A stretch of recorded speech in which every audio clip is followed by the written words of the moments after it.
ओम साईं राम। पूजा दी। मैं अपना नाम गुप्त रखना चाहती हूँ। मैं ओडिशा से हूँ। ये बात 2018 की है, जब मेरी कॉलेज की पढ़ाई ख़त्म हुई थी। कुछ ऐसा हुआ उस समय कि मेरी लाइफ पूरी अस्त व्यस्त चलने लगी। मैं पूरी तरह डिप्रेशन में जा चुकी थी।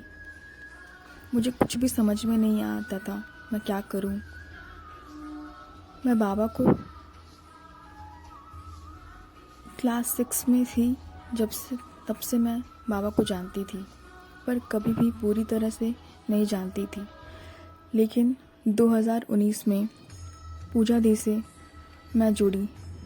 मैं हमेशा बाबा के मंदिर जाना स्टार्ट कर दी। सडनली मंदिर जाते जाते मैं अपने आप से डिप्रेस्ड स्टेट से निकलने लगी और अब पूरी तरह से ठीक हूँ। बाबा ने मुझे जीवन दान दिया है। अब उन पर ही सब कुछ छोड़ दिया है। उन्हीं को सब ठीक करना है। जो भी आगे होगा सब बाबा को सौंप दिया है। सब उन्हें ही करना है।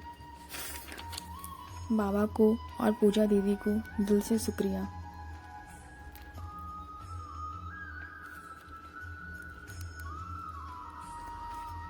मेरी सेकेंड एक्सपीरियंस है 2020 की, जब मेरे पापा को जॉब छोड़ने के लिए बोला गया था उनके मैनेजर ने। पापा ही एक अर्निंग मेंबर हैं हमारे घर के। बाबा की इतनी बड़ी कृपा थी।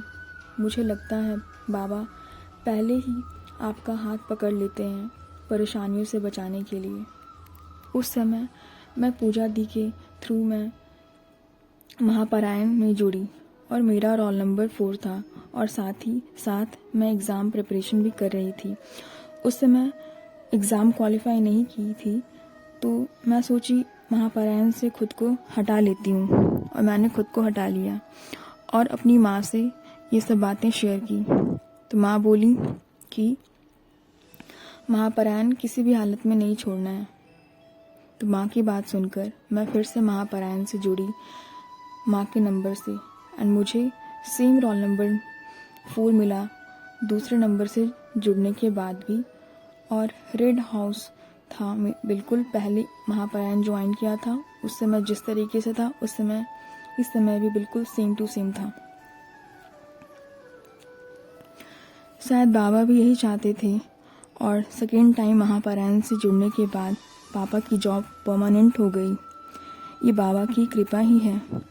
बाबा से यही प्रेयर है कि जैसे हमारे सर पे अपना आशीर्वाद का हाथ रखे हैं, उसी तरह सभी पे अपना आशीर्वाद दें, सभी को अपना आशीर्वाद दें।